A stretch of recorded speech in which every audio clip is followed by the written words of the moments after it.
성도님들이 신앙생활을 하다 보면 깊은 영적인 침체에 빠지게 되는 경우들이 종종 있습니다. 이건 아무리 신앙이 좋은 분들이라고 해도 예외가 아닌 것 같습니다. 위대한 영적 거장들도 보면 그 평생에 한 번, 두 번 이상의 영적인 침체에 빠졌다라는 겁니다. 예를 들어 보면 성경에서 가장 대표적인 분이 바로 엘리야 선지자 아니겠습니까? 이 엘리야 선지자는 그 갈멜산에서 혼자 그 바알과 아세라 이방 선지자 850명과 영적 대역 전쟁을 벌였던 사람입니다. 거기에서 위대한 승리를 했습니다. 그런데 당시 악한 왕비 이세벨이 잡아 죽여버린다고 하는 그 말을 듣고 곧바로 겁에 질려서 도망을 쳐버립니다. 그리고 그 광야 한가운데서 심한 영적인 침체에 빠져서 하나님, 저는 이제 만족합니다, 충분합니다, 그냥 저를 데려가 주세요 라고 탄식하는 그의 연약한 모습을 우리는 성경에서 볼 수 있습니다. 그 갈멜산에서의 그 대단했던 엘리야의 모습과 이렇게 사막 한가운데 쭈그려져서 죽기를 간청하는 엘리야의 모습은 너무너무나 대조적이어서 이해가 되지 않을 정도입니다. 어떻게 저렇게 한순간에 무너지고 나자빠질 수 있을까? 근데 그때 엘리야 선지자는 깊은 영적 침체에 빠져서 죽기를 강구했던 것이 사실이었습니다. 그러므로 이런 영적 침체의 경험은 믿는 사람들 가운데 그 누구에게도 다가올 수 있다는 겁니다. 누구라고 말하면 다는 저 분당의 대형교회 목사님의 이야기도 들어보니까 그렇게 대형교회 담임 목사님이셨는데 이게 불안, 우울, 이런 공황장애 이런 걸로 고통을 당하셨다는 겁니다. 그래서 병원에를 가니까 이게 정신적인 문제가 아니고 몸이 또 약하면, 몸에 문제가 생기면 그렇게 될 수 있다는. 그러니까 목사님, 몸을 먼저 보완을 하십시오. 몸을 잘 관리하십시오. 우리 몸도, 하나님께서 주신 이 몸도 잘 다루고 우리가 관리를 해야지 우리 몸에 담고 있는 영혼, 정신도 우리가 건강하게 지켜나갈 수 있는 것 같습니다. 그러니까 몸의 밸런스가 깨지면 이렇게 불안의 정세가 올 수 있다는 겁니다. 우리 성도님들의 신앙생활 해오시는 동안 혹시 이런 영적인 침체에 빠진 적은 없으십니까?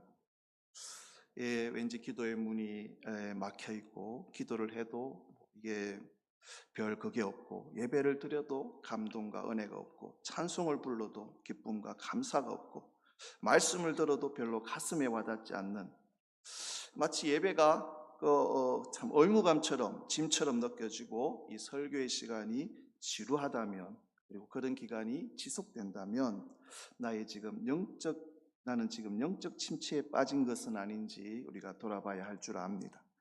오늘 본문 시편 23편 3절에 이 다윗이 여호와께서 자신의 영혼을 소생시켜 주셨다라고 고백하는 것을 보면 이 다윗 왕도 깊은 이런 영적 침체를 경험했던 것 같습니다. 그러나 그때 선한 목자이신 여호와께서 다윗과 함께 하셨고 깊은 영적 침체에 빠져 있던 다윗의 그 영혼을 소생시켜 주신 겁니다. 그리고 그 경험을 통해서 오늘 이 시편에서 나는 했었지만 주께서 내 영혼을 회복시켜 주셨습니다 라고 노래하고 있습니다. 오늘 다윗의 이 고백 속에 담겨있는 영적인 교훈을 통해서 우리 성도님들도 자신의 영혼을 돌보시고 소생케 하고 계시는 주님의 음성을 듣게 되시기를 축원합니다.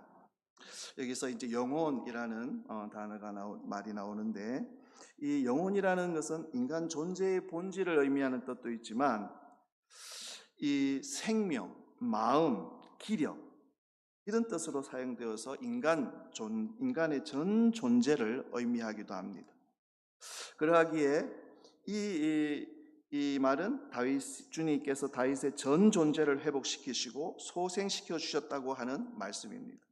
소생시킨다, 그래서 돌이킨다, 회복시킨다, 새롭게 하다라는 이 뜻을 가진 소생시킨다라는 이 단어는 이 한 인간이 죄에서 돌이켜서 하나님께로 돌아온다 하는 의미로 사용됩니다.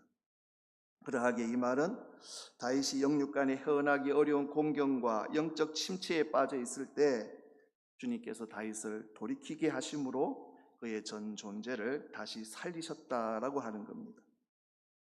그래서 이 소생시킨다라는 이 단어를 오늘 본문의 배경이 되는 양과 목자의 관계를 에서 일어나는 것들로 설명을 우리가 해보면 굉장히 우리에게 의미 있게 다가옵니다. 양에게는 여러 가지 약점이 많다고 합니다. 두려움이 많고 자기 일을 방어할 힘이 없습니다. 그리고 방향 감각이 없어서 길을 잃기 쉽다는 겁니다. 그런데 그 가운데서도 치명적인 약점이 하나 있는데, 그거는 양은 한번 뒤집어지면, 넘어져서 뒤집어지면 스스로의 힘으로는 일어날 수가 없다는 겁니다. 그러니까 이 양이 뒤집어져서 그 네 다리, 짧은 네 다리를 버둥거리는 모습은 참 애처롭지 않겠습니까? 근데 스스로 일어나지 못한다는 겁니다. 그러니까 목자가 빨리 그걸 알아채고 빠른 시간에 와서 그 양을 제대로 이렇게 일어나도록 도와주지 않으면 그 뒤집힌 양은 거의 10중 8구 죽게 된다는 겁니다. 그러니까 뒤집히지면 이 양이 이제 무서우니까 발을 허둥거리지 않겠습니까?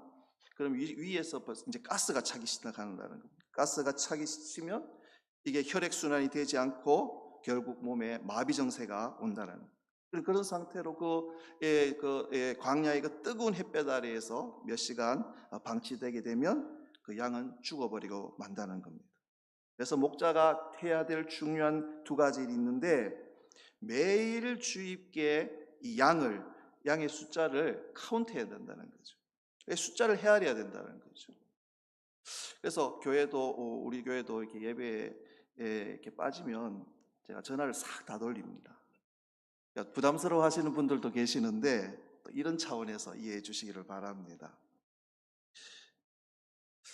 그래서 이 목자가 숫자를 세려서 잃어버린 양이 밝혀지면 적시로 찾아서 나가서 뒤집힌 양을 찾아서 그 뒤집힌 양을 바로 세워주어야 한다는 거죠. 그래서 보면 이 양들이 찾아 나가서 보면 이 구석이나 구덩이에 뒤집혀 있다는 겁니다. 그래서 그걸 일으켜 세워서 주물르고 만주고 해서 혈액순환이 되도록 한 다음에 이렇게 덜쳐 있고 이제 돌아오는 겁니다. 이것이 바로 다윗이 내 영혼을 소생시키시고 라고 고백한다는 거죠. 실족해가지고 영육간의 심한 영적 침체에 빠져서 죽어가고 있는 자신을 선한 목자이신 주님께서 친히 찾아오셔서 구원하시고 소생시켜 주셨다는 겁니다. 다시 일으켜 세워주셨다는 고백입니다. 그러면 우리가 여기서 생각해야 될 게 뭡니까? 그럼 왜 이렇게 넘어지고 뒤집어질까? 우리의 이런 영적 침체의 원인은 어디에 있는 건가? 양을 잘 아는 양들이 넘어지는 원인이 주로 세 가지가 있다고 설명을 합니다. 근데 이것이 오늘 우리가 넘어져서 영적 침체에 빠지게 되는 원인과도 좀 이게 비슷한 것 같습니다. 그래서 첫 번째로 양들은 우묵하고 편안한 곳을 찾아다니는 습성이 있다는 거죠. 그러니까 편안한 곳을 찾는다는 거죠. 우리도 편안한 곳을 찾지 않습니까? 그래서 양들이 좀 둥그렇고 우묵하게 들어간 땅을 보면 거기에 눕게 되는 경우가 많은데, 그러다가 양들이 중심을 잃고 굴러 넘어진다는 거죠. 이런 양들의 모습은 우리들에게도 종종 볼 수 있는 모습인 것 같습니다. 우리 성도들이 신앙생활 하는 데 있어서 희생, 헌신, 섬김 이런 봉사를 하기보다는 편안하게 쉽게 그리고 안일하게 신앙생활 하려는 경향이 있습니다. 저도 이게 마찬가지인 것 같습니다. 그래서 보면 요즘에 새벽 기도회, 수요 기도회, 금요 기도회, 주일 저녁 예배 이런 것들을 다 참석하는 것을 부담스러워하고 힘들어합니다. 그래서 기회만 되면 이게 뭐 좀 빼자, 없애자 그런 이제 말들도 나오긴 하는데, 그런데 이런 시간들이 우리의 신앙을 지켜준다고 하는 거죠. 그래서 어떤 분들은 그냥 주일 예배 한번 참석하는 것으로 신앙생활을 만족하려고 한다는 겁니다. 편안하고 자유롭게 신앙생활하면 좋을 것 같습니다. 편합니다. 우리가 코로나 시대 때 겪은 현상 있지 않습니까? 온라인 예배를 이제 드리게 되니까 처음에는 옷을 다 차려입고 다 진짜 영상만 있는 거지 교회에 나와서 예배 드리는 것처럼 마음가짐도 하고 그렇게 예배를 드렸었는데 이게 시간이 점점 지나면서 어떻게 됩니까? 그냥 이제 불편하니까 그냥 옷도 그냥 대충 입고, 예. 어떤 분은 그냥 누워서 그냥 영상 보는 분도 있다고 그러시더라고요.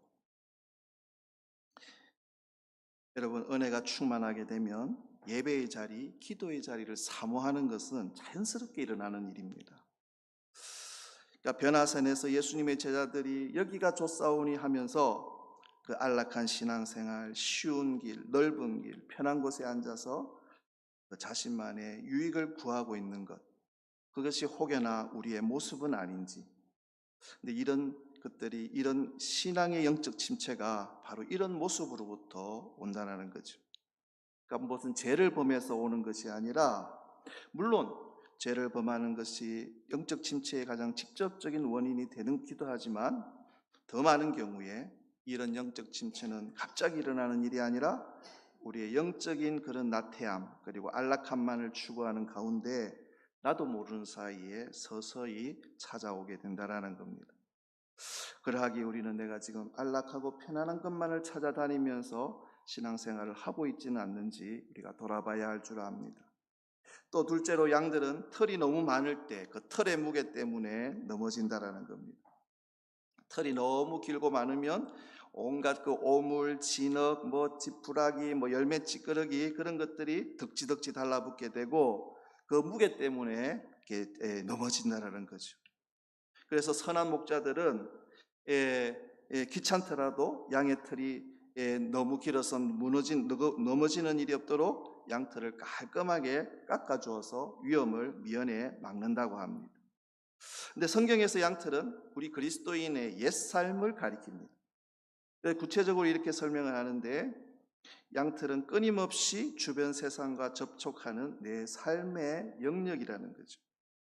그러니까 나를 무겁게 끌어내려서 주저앉게 만들기 시작하는 여러 가지 육신의 일, 재물과 세상 생각으로 이루어진 오물덩어리가 이 달라붙는 것이 바로 거기라는 거죠. 그리고 우리가 영적인 침체에 빠지게 되는 중요한 원인들 중에 하나는 나의 옛자가 계속해서 다시 살아나는 겁니다.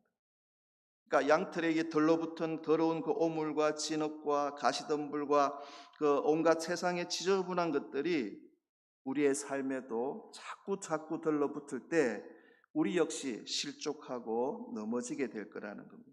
돈에 대한 욕심, 육신의 정욕, 안목의 정욕, 이생의 자랑, 세상을 사랑함과 그로 인한 근심, 걱정, 염려, 그런 것들이 우리로 하여금 실족하게 만들고 넘어지게 한다는 겁니다.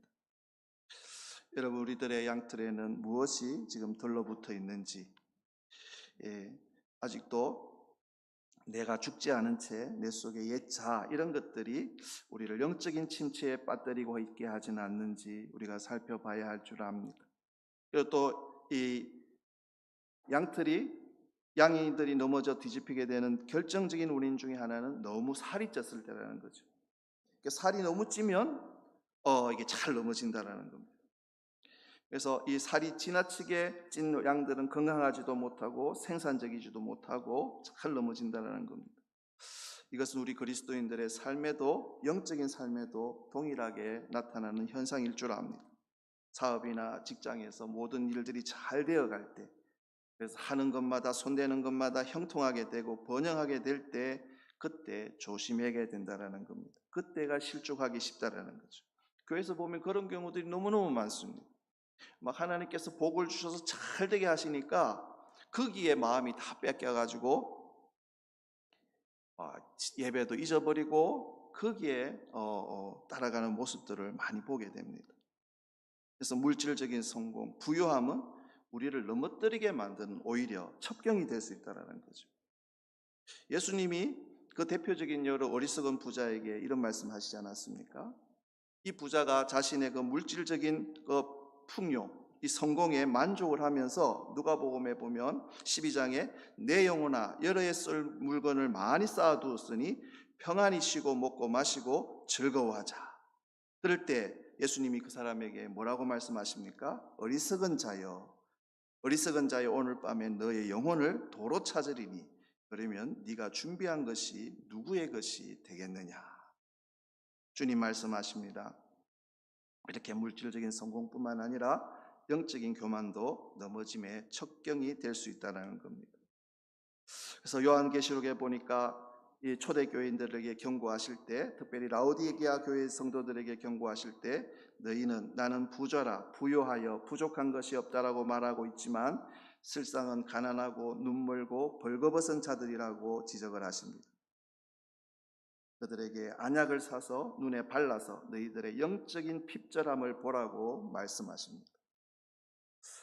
내가 만일 기도도 많이 하고 은사도 많이 받고 성경도 수없이 많이 읽었고 또 예배도 열심히 드리고 봉사도 열심히 하고 있으니 나는 부족함이 없다, 영적으로 부자라고 생각하고 있다면 조심해야 된다라는 겁니다. 나 자신을 믿을 때 가장 넘어지기 쉽다라는 겁니다. 그래서 성경 잠언에서는 16장에 교만은 패망의 선봉이요 거만한 마음은 넘어짐의 앞잡이입니다고 말씀하고 있습니다. 또 고린도전서 10장에서는 바울을 통해서 우리들에게 경고하십니다. 선줄로 생각하는 자는 넘어질까 조심하라. 우리 성도님들 이 시간 영육간의 삶을 돌이켜보시기를 바랍니다. 나는 지금 세상적으로 많이 부요하고 영적으로도 나는 부자라고 착각 가운데 빠져 있지는 않은지. 여러분, 경제적인 부요가 있으니까 이게 마음이 풀어져 가지고 이게 예배의 어떤 그런 것들을 소홀히 하는 경우가 굉장히 많더라고요. 그래서 이제 그렇다면 평안함만을 추구하고 털이 너무 길고 살이 너무 쪄서 뒤집힌 이 양들과 같은 모습을 하고 있는 우리들은 어떻게 해야 될까? 영적 침체에 빠져서 넘어져서 홀로 일어설 수 없는 우리는 어떻게 해야 됩니까? 이럴 때 우리는 흔히 생각합니다. 영적으로 소생하려면 열심히 기도해야지. 죄를 돌이키고 또 예배의 생명을 걸어서 열심히 예배를 드리고 또 진실하게 신앙을 회복해야 되니까 또 하나님과의 관계를 회복해야 되겠지. 그리고 말씀을 열심히 듣고 묵상해야 되겠지 하는 등의 여러 가지 방법을 찾을 수 있을 겁니다. 이론적으로 보면 그렇게 하면 될 것 같고 다 옳은 말씀입니다. 여러분, 그런데 뒤집어지고 나자빠져서 영적 침체에 빠지게 되면 기도가 안 됩니다. 찬양 이 내 목소리로 나오지 않습니다. 그리고 말씀이 읽혀지지도 않고 들려지지도 않습니다. 어떻게 해야 됩니까? 양들도 발부둥은 치지만 그 웅덩이에서 스스로 일어날 수 없습니다. 오히려 발부둥을 치면 칠수록 더 쉽게 지치고 더 빨리 몸에 마비 현상이 다가온다는 것. 그러니까 양은 스스로 일어날 힘이 없는 힘도 없고 방법도 없습니다. 그럼 어떻게 해야 될까?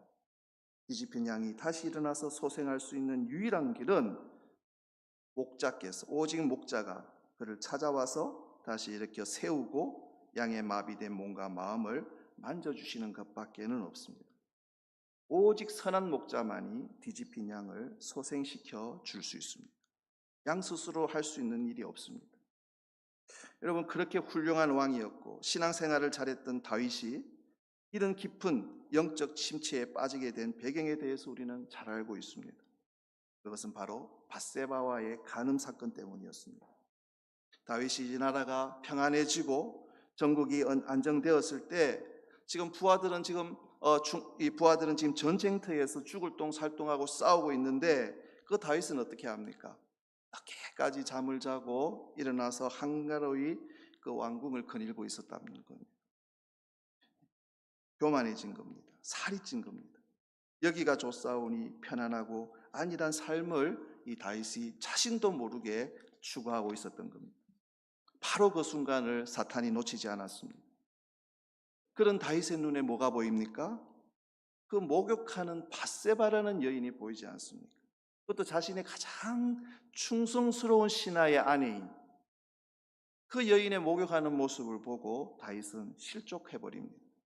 그리고 간음도 모자라서 그의 남편 충신 우리아를 최전방으로 보내서 죽이고야 맙니다.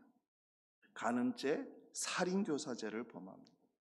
그리고 남자로서 너무나 치졸한 죄를 범합니다. 이후에 다윗은 죄책감으로 인해서 늘 불안한 생활을 하는 겁니다. 하나님의 영이 떠난 것 같아서 늘 괴로웠습니다. 그리고 죄를 숨기고 있는 동안 그 죄로 인한 번뇌와 괴로움이 얼마나 심한지 매일같이 신음하고 뼈가 쎄할 정도였다고 그는 고백하고 있습니다. 그러니까 시편 32편에 진액이 다 빠져서 여름 가뭄에 마름같이 되었다, 이렇게 처절하게 고뇌하면서 고백합니다. 이런 영적 침체에서 도저히 빠져나올 수 없고 헤어나올 수가 없었습니다. 그러나 상한 갈대를 꺾지 아니하시고 꺼져가는 등불도 끄지 않으시는 주님께서 그 뒤집어져서 발버둥거리고 있는 다윗을 불쌍히 여기시고 나단이라는 선지자를 보내십니다. 그리고 그 죄를 책망하시고 회개하는 다윗을 붙잡아 일으켜 세워주십니다. 다윗의 영혼을 소생시켜 주신 겁니다.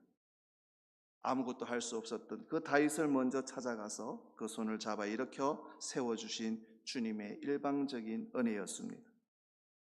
우리 신약에서도 보면 그 낙심과 깊은 영적 침체에 빠진 그 제자 베드로를 예수님께서 친히 찾아가셔서 그의 손을 잡아 일으켜 주시고 심령을 소생시켜 주신 그 예수님을 우리는 보게 됩니다.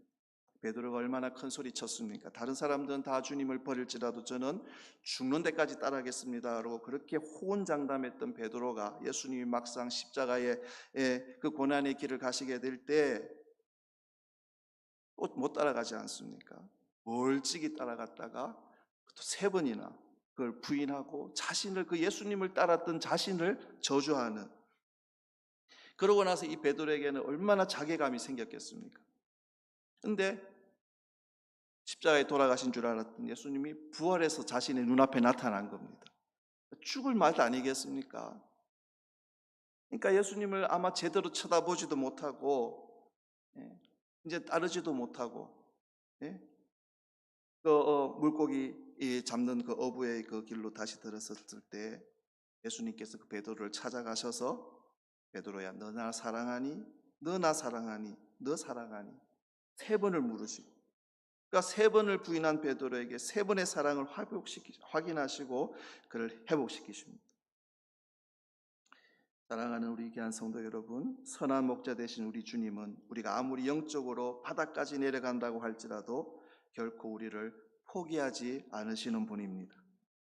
그 선한 목자가 그 잃어버린 한 마리 양을 찾아서 반드시 그 양을 찾아서 어깨에 메고 돌아오듯이 오늘 주님은 낭만과 영적 침체에 빠진 우리를 그냥 내버려 두지 않으시고 우리를 찾아오셔서 우리 낙심한 심령을 만져주시고 상처받은 심령 마사지해 주시고 치료해 주시고 마침내 죄와 사망으로부터 온전한 해방을 주시는 분이심을 믿으시기를 바랍니다. 혹시 낙심과 의심과 또 영적 침체에 놓여 있는 분들이 있습니까? 내가 할 수 있는 일은 아무것도 없습니다. 내 힘으로는 그 낙심과 영적 침체에서 벗어날 수가 없는 것. 그저 우리가 할 수 있는 것은 주님 앞에 불쌍히 여겨달라고, 도와달라고 매달리고 기도할 것밖에 없습니다. 기도도 안 되는 겁니다. 기도 안 나옵니다. 그냥 멍한 상태가 되는 겁니다. 눈물도 안 나옵니다. 울지도 못하고 기도하지도 못하고 찬양도 부를 수 없습니다. 그때 그냥 단순한 외마디의 탄식, 뒤집혀진 양이 엄매하고 목자를 애타게 부르듯이 그냥 주님이라고만 외쳐도 주님 나를 불쌍히 여겨소서, 그렇게 외쳐도 상한 갈대 꺾지 아니하시고 꺼져가는 등불 끄지 아니하시고 의인의 요동함을 허락하지 아니하시는 선한 목자 우리 주님께서 그 외마디 외침 들으시고 반드시 우리에게 다가옴을 믿으시기를 바랍니다. 아니, 벌써 예수님은, 그분은 우리를 도와주시려고 우리 옆에 와서 기다리고 계시는 분이심을 믿으시기를 바랍니다. 그래서 우리를 만져주시고 말씀으로 위로해 주시고 여러 가지 방법으로 우리를 소생시켜 주십니다. 또 한 분 우리가 익히 알고 있는 우리 성결교회 목사님인데, 그분은 영성에 대한 책도 많이 쓰시고 굉장히 유명한 목사님, 지금 미국에서 목회하시는 분인데, 그분이 처음 목회를 개척하셨을 때 아마 유명하다며 개척하셨는지 모르겠는데 아마 글씨도 많이 쓰고 유명하니까 자기가 교회를 개척하면 이게 교회 성장이 굉장히 빠를 거라고 생각했던 것입니다. 근데 막상 교회를 개척하니까 성장이 생각만큼 되지 않는 겁니다.